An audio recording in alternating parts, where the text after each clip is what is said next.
Hello and very welcome back to our YouTube channel. हम पढ़ रहे हैं T triple S B TGT के सिलेबस के अकॉर्डिंग वर्क्स। आज का जो हमारा इम्पोर्टेंट वर्क होने वाला है वो है जोसेफ कॉनराड का हार्ट ऑफ डार्कनेस। काफी अमेजिंग वर्क है और आपको इससे बहुत कुछ सीखने को मिलेगा। बिना देरी किए हम स्टार्ट करेंगे आज का ये इम्पोर्टेंट चैप्टर। बाकी बातें हम लास्ट में करेंगे। फर्स्ट हम देख लेते हैं ऑथर की बायोग्राफी। तो जोसेफ कॉनराड का जो जन्म हुआ था वो एज इनका नाम जोसेफ थियोडोर और कॉनराड, क्योंकि ये पोलैंड के थे तो ये पोलिश भाषा में इनका नाम लिखा है। मेरा प्रोनाउंसिएशन में हो सकता है प्रॉब्लम हो जाए। तो जब रसिया जो है पोलैंड पे रूल कर रही थी, उसको कॉलोनी बना लिया था, तब इनका जन्म हुआ था। इनकी अर्ली लाइफ के बारे में अगर बात करें तो बहुत पॉलिटिकल डिस्टरबेंस था पोलैंड में। तब इनका जन्म हुआ था, उसी टाइम इनकी परवरिश हो रही थी और इसी टाइम इन्होंने बहुत ही कम एज में अपने पेरेंट्स को खो दिया, मदर और फादर दोनों को। इनका जो करियर है वो एक सेलर बनने से स्टार्ट हुआ फ्रेंच में। उसके बाद ये लेटर ब्रिटिश मर्चेंट नेवी बने। उसके बाद इनकी जो लैंग्वेज अगर बात करूं तो इनको 3 लैंग्वेजेस का ज्ञान था। तो Polish was his first language, यानी ये पोलैंड में पैदा हुए थे इसलिए पोलिश इनकी फर्स्ट लैंग्वेज हो गई। Then French his second language. उसके बाद इनको मास्टर हो गया इंग्लिश लैंग्वेज में। जब ये मात्र 20 साल के थे तभी से ये मतलब एक ग्रेटेस्ट इंग्लिश नॉवलिस्ट के तौर पे जाने जाने लगे थे। ओके। उसके बाद वर्क्स की बात करूं तो इनके वर्क्स में मेनली जो थीम्स थी वो कॉलोनियलिज्म की, आइसोलेशन की, moral ambiguity and the human psyche की थीम्स थी। फेमस वर्क्स की बात करूं तो Lord Jim, Nostromo, the secret agent, the heart of darkness. इसी को हम पढ़ने वाले हैं, द हार्ट ऑफ डार्कनेस को। क्लियर? तो सबसे पहले हम देख लेते हैं स्टोरी की जॉनरा, यानी कि ये एक फ्रेम नैरेटिव और नोवेला है। नोवेला मीन्स जो शॉर्ट स्टोरी से बड़ी होती है, नॉवेल से छोटी होती है। और ये फर्स्ट 1899 में ये पब्लिश हुई थी एज अ 3 पार्ट सीरियल के तौर पे।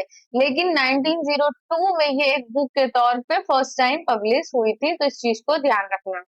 और इसमें मॉडर्निस्ट लिटरेचर का भी जॉनरा, साइकोलॉजिकल फिक्शन और कॉलोनियल पोस्ट कॉलोनियल लिटरेचर और एडवेंचर टेल, जिसमें ये बताते हैं अपनी एक कहानी एडवेंचरस ट्रिप की। और ये सारी चीजें यहाँ पे है। फ्रेम नैरेटिव आपको इसमें मिलेगा, यानी कि स्टोरी विद इन स्टोरी। तो अब हम यहाँ पे देखेंगे summary of heart of darkness. इसकी समरी देखेंगे। सबसे पहले सेटिंग एंड फ्रेम नैरेटिव। यहाँ से फ्रेम नैरेटिव यानी स्टोरी फॉर्म करना स्टार्ट होती है। स्टोरी विद इन स्टोरी का कंसेप्ट यहाँ से लागू होता है। ये जो स्टोरी है ये सुनाई जा रही है मार्लोक के द्वारा। एक सेलर है, एक नाविक है, जो कि मतलब लंदन टेम्स रिवर पर एक जो बोट है उस बोट का नाम है, वो ध्यान रखिएगा, द नेली। उस बोट का नाम है द नेली। ठीक है, इसको ध्यान रखिएगा। इस पे ये लोग बैठे हैं थेम्स रिवर पर। तो ये सुनाता है अपनी एक एडवेंचरस स्टोरी जब वो कॉन्गो रिवर में अफ्रीका में काम कर रहा था। ठीक है। तो क्या होता है, the narrative shift between his perspective and the narrator who listen to him. तो यहाँ पे जो स्टोरी है वो सुनाई जा रही है। उसके बाद ये किस तरीके से डिफरेंट पर्सपेक्टिव्स निकल के आते हैं जो सुन रहे हैं उनके। ठीक है।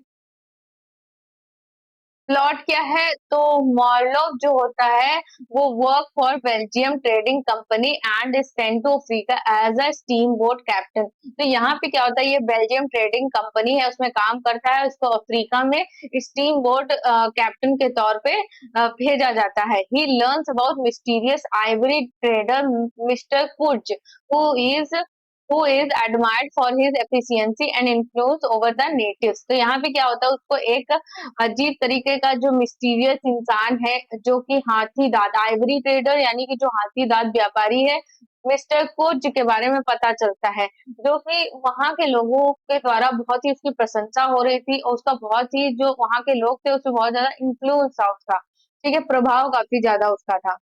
As Marlowe travels deeper into the Congo, जैसे जैसे मार्लोव जो है कॉन्गो में डीपर मतलब अंदर तक वो जब ट्रैवल करता है जगह जगह पे, तब उसको पता चलता है उसने देखा क्या, ये witness the horror of European colonialism. तो यहाँ पे उसने विटनेस किया कि यहाँ पे जो यूरोप ने कॉलोनी बना रखी थी, तो उसमें किस तरीके से ब्रूटल एक्ट किया जाता था, वहां के लोगों का कितना एक्सप्लॉइटेशन किया जा रहा था, उनसे जबरदस्ती काम करवाया जा रहा था। तो यानी ये सब इसने देखा वहां पे। तो exploitation, brutality and the dehumanisation of African, African का किस तरीके से शोषण कर रहे हैं यूरोपियंस, ठीक है।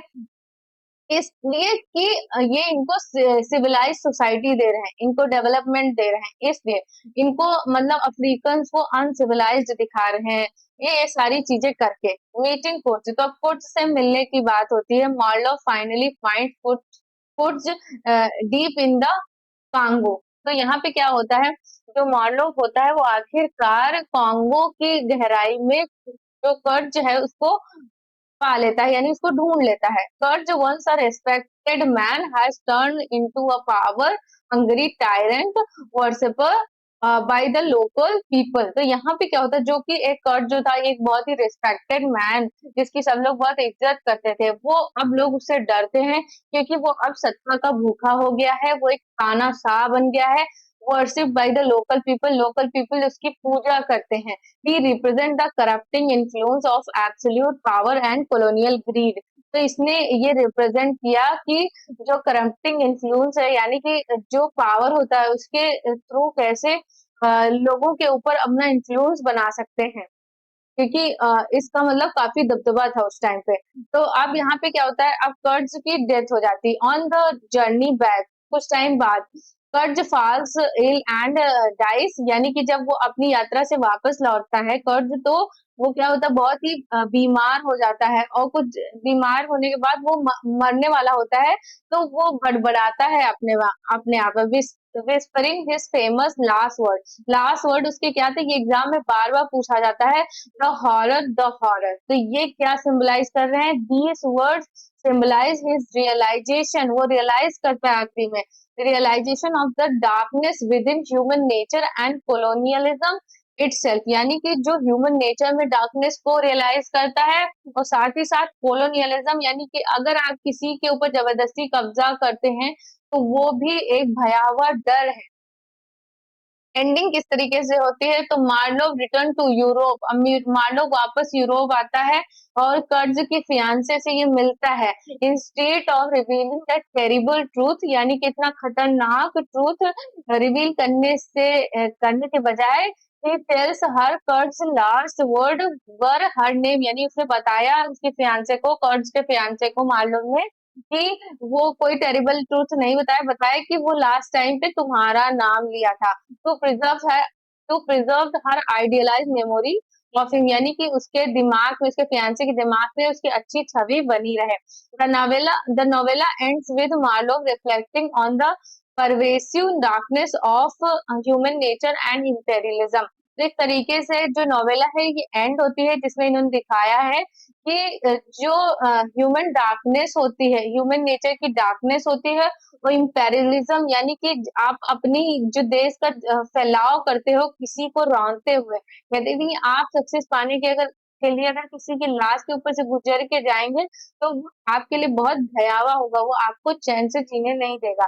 यही चीज यहाँ पे दिखाई गई है।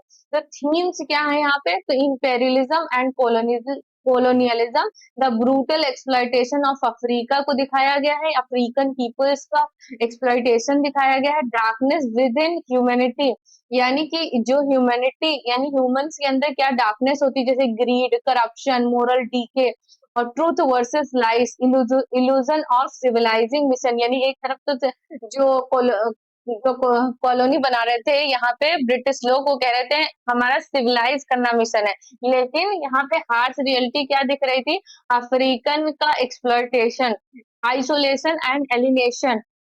आइसोलेशन मतलब अकेलापन, एलिनेशन मतलब अलगाववाद, बहुत फिजिकल इन कॉन्गो, कॉन्गो में ये दिख रहा था। ये फिजिकल तौर पे दिख रहा था, लोग अपना देश छोड़ छोड़ के जा रहे थे, लेकिन साइकोलॉजिकल भी था, लोग मानसिक तौर पे भी अकेलेपन से गुजर रहे थे। एम्बिग्विटी, नो क्लियर गुड और evil, only shades of darkness. Okay, तो ये सारा था। अब मेन लोग इसमें कंफ्यूज होते हैं कि मैसेज क्या है, the message of heart of darkness क्या है मैसेज। तो एक्सपोजर ऑफ कोलोनियलिज्म, कोलोनियलिज्म का एक्सपोजर यहाँ पे दिखाया गया है। Conrad shows that European colonialism, which claimed to be civilizing mission, was in reality a brutal system of greed, exploitation and violence। तो यहाँ पे कह रहे हैं, कॉनराड ने ये दिखाया है कि जैसे यूरोपियन जो कोलोनियलिज्म था, यानी कि उनका जो जाके कॉलोनी बनाना, तो वो ऐसा क्लेम करते थे कि वो सिविलाइजिंग मिशन पे है, लेकिन एक्चुअल में क्या था, ये एक ब्रूटल सिस्टम ऑफ ग्रीड था, एक्सप्लॉइटेशन था एंड वायलेंस का एक ब्रूटल सिस्टम था रियलिटी में। उसके बाद द आइवरी ट्रेड, यानी कि जो हाथी दांत व्यापार होता है हाथी दांतों का, the ivory trade in Congo is a symbol of how colonizers destroyed both land and people for profit. तो यहाँ पे जो हाथी दांत व्यापार है हाथी दांत का, तो उसमें देखा है किस तरीके से कॉन्गो में ये एक सिंबल है, किस तरीके से कोलोनाइजर्स जो है वो डिस्ट्रॉय कर रहे हैं वहां की भूमि को, लैंड को, साथ ही साथ वहां के लोगों को, क्योंकि वो काम किससे करवा रहे हैं, इसमें वहां के लोगों को ही तो करवा रहे हैं, किसके लिए, अपने प्रॉफिट के लिए। तो ये चीज है। Darkness within human nature, यानी कि ह्यूमन नेचर, मनुष्य के प्रकृति में, उसके व्यवहार में किस तरीके से डार्कनेस है, किस तरीके से अंधकार है। The story suggest that evil and corruption exist inside every human being, यानी कि हर इंसान के अंदर इविल मतलब राक्षस और करप्शन मतलब भ्रष्टाचार, यानी कि आप जानते हुए भी अगर गलत कर रहे हैं तो आप करप्शन में कहीं ना कहीं अपना योगदान दे रहे हैं। तो ये दोनों चीजें एग्जिस्ट करती हैं किसी भी इंसान के अंदर। Even free from laws and moral checks like Kurtz in the Congo, people can easily become cruel, greedy and inhuman. ये सारी चीजें होती हैं। Illusion versus reality, the European believe they were bringing light to Africa but in truth they brought darkness. तो यहाँ पे Europeans को लग रहा था कि वो सिविलाइज बना रहे हैं, लाइट लेके आएंगे अफ्रीका में, बट एक्चुअल में क्या था, वो वहां पे डार्कनेस ला रहे थे। This reveal the hypocrisy of imperialism, noble words on the surface but horror in reality, यानी ऊपर से तो हम अच्छे अच्छे शब्द बोल रहे हैं, बट अंदर क्या है, हम हॉरर है, एकदम डरावना हुआ सच छुपा के रखे हैं। तो ये हिपोक्रेसी दिखाया है इंपेरियलिज्म की, यानी कि दो धारी जो विचारधारा है उसको दिखाया है, कि हाथी के दांत दिखाने के और खाने के कुछ और। Moral ambiguity, Conrad doesn't give a simple answer of right or wrong, कोई सिंपल आंसर नहीं दिया है क्या राइट है क्या रॉन्ग है।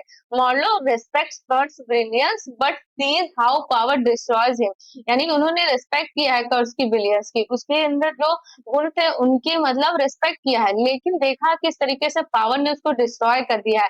The message human beings live in shades of grey, यानी हर ह्यूमन जो है वो ग्रे शेड में, नॉट ब्लैक एंड व्हाइट, यानी कि मिलावटी है, वो अच्छा भी है और बुरा भी है।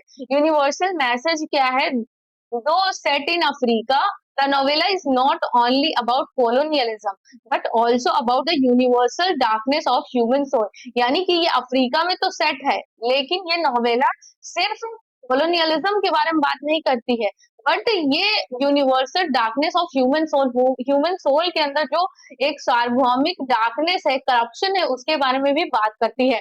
The famous last word of Kurtz's, जो कर्ट्स के लास्ट वर्ड है, इनको बहुत ध्यान से याद रखिएगा। The horror reflect the realization of the terrifying truth about human nature and civilization itself. Okay, so इस तरीके से हमने कंप्लीट कर लिया जोसेफ कॉनराड का हार्ट ऑफ डार्कनेस। अगर कोई कमी हो तो आप मुझे कमेंट सेक्शन में बताइएगा, मैं आपको जरूर रिप्लाई करूंगी। थैंक्स फॉर वॉचिंग, मिलते हैं नेक्स्ट वीडियो में, बाय बाय।